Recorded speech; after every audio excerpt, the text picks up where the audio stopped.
Colombia, mediados de los años 80. El país vivía atrapado entre la esperanza de la democracia y el terror del narcotráfico. Un grupo de hombres había acumulado tanto poder que se atrevía a desafiar al Estado, a la justicia y a los Estados Unidos de América.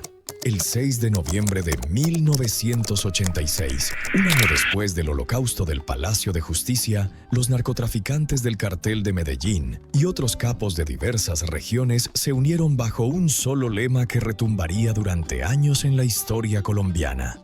Preferimos una tumba en Colombia que una cárcel en los Estados Unidos. Se hacían llamar los extraditables.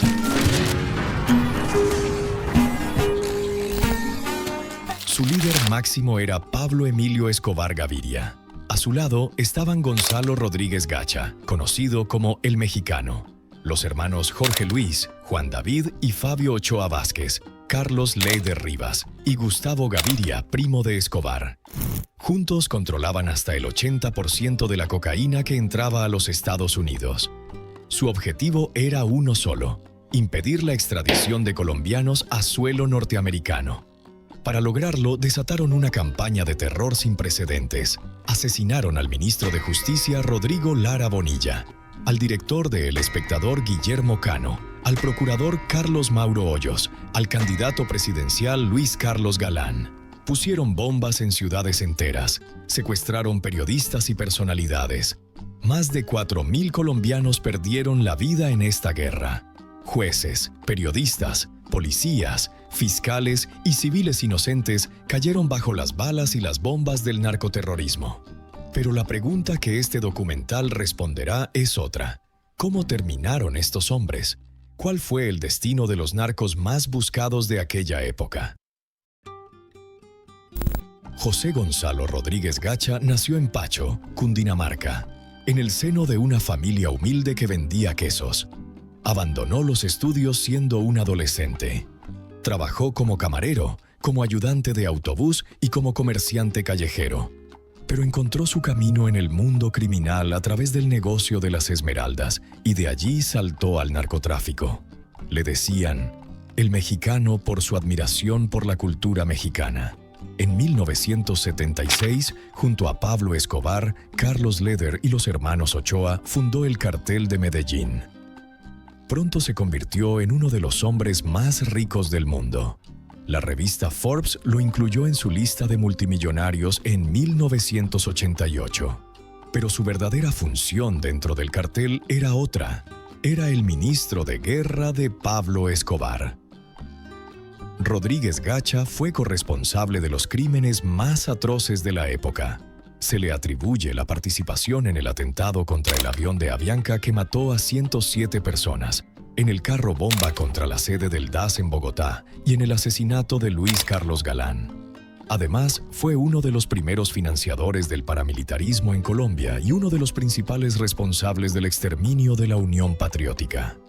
Tenía un ejército de más de 1.000 hombres. Pero el 15 de diciembre de 1989, todo terminó. La inteligencia policial, gracias a la traición de un antiguo aliado suyo, llamado Jorge Enrique Velázquez, alias El Navegante, ubicó a Rodríguez Gacha en una finca entre Coveñas y Tolú, en la costa norte colombiana. 22 policías, 17 de ellos comandos de élite, abordaron 2 helicópteros artillados.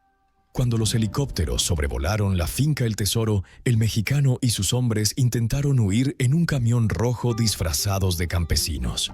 La policía los persiguió. Hubo un intenso tiroteo. Rodríguez Gacha intentó esconderse en un platanal al borde de la carretera, pero los disparos desde el helicóptero lo alcanzaron. Cayó muerto a las 13:10 de esa tarde, junto a su hijo Freddy Gonzalo y 5 de sus escoltas. Desde Bogotá, el general Miguel Maza Márquez anunció al país: se acaba de morir la cabeza del organismo terrorista más contundente que hay en Colombia. Era el primer gran golpe contra los extraditables, pero la guerra estaba lejos de terminar. Enrique Leider Rivas nació en Armenia, Quindío, en 1949, hijo de un inmigrante alemán y una colombiana. En los años 70 viajó a Estados Unidos, donde empezó traficando autos robados. En una prisión de Connecticut conoció a George Young, quien lo introdujo al negocio de la cocaína. Esa alianza cambiaría la historia del narcotráfico para siempre. Leder fue el gran innovador del transporte de droga. Compró una isla en las Bahamas, Cayo Norman, donde construyó una pista de aterrizaje de 1 kilómetro protegida con radar, guardaespaldas y perros Doberman. En un día de máximo movimiento, entraban hasta 3.000 kilogramos de cocaína por hora. Su fortuna fue tan descomunal que en 2 ocasiones ofreció pagar la deuda externa de Colombia a cambio de que no lo extraditaran. Fundó un partido político, el Movimiento Cívico Latino Nacional, cuya bandera principal era luchar contra la extradición. Pero en febrero de 1987, mientras se encontraba en una finca en Antioquia, fue capturado por la policía. Según algunas versiones, el propio Pablo Escobar habría facilitado su captura como estrategia para aliviar la presión sobre el cartel. A las pocas horas de su captura, Leder fue enviado a Estados Unidos, convirtiéndose en el primer narcotraficante colombiano de alto perfil en ser extraditado. Fue condenado a cadena perpetua más 135 años de prisión. Pero su historia no termina ahí. En 1992, Leder aceptó testificar contra el dictador panameño Manuel Noriega, revelando cómo Panamá servía como puente para el tráfico de cocaína del cartel de Medellín. Gracias a su cooperación, su condena se redujo a 55 años y luego a 33. El 16 de junio de 2020, tras más de 3 décadas preso, Carlos Leder fue puesto en libertad y deportado a Alemania, país del que también es ciudadano. En marzo de 2025 regresó a Colombia. Fue detenido brevemente en el aeropuerto El Dorado de Bogotá, pero un juez determinó que su condena colombiana ya había prescrito y fue dejado en libertad. Si Pablo Escobar era el rostro visible del cartel de Medellín, su primo Gustavo de Jesús Gaviria Rivero era su mano derecha en la sombra. Era el encargado de las finanzas, del lavado de dinero y de las operaciones más delicadas del cartel. Se dice que era más temido que el propio Escobar en ciertos círculos del bajo mundo, porque era él quien tomaba las decisiones más frías. El 12 de agosto de 1990, en plena ofensiva del Estado contra el cartel de Medellín, las fuerzas de seguridad ubicaron a Gustavo Gaviria en una casa en el barrio El Poblado de Medellín. Cuando los agentes intentaron su captura, se produjo un enfrentamiento. Gustavo Gaviria cayó abatido. Su muerte fue un golpe devastador para Escobar, quien perdió no solo a su socio más cercano, sino a su primo, su confidente de toda la vida. La muerte de Gustavo aceleró las negociaciones de Escobar con el gobierno. Sin su brazo financiero, el líder del cartel se sintió cada vez más acorralado. La historia de los hermanos Ochoa es quizás la más sorprendente de todas.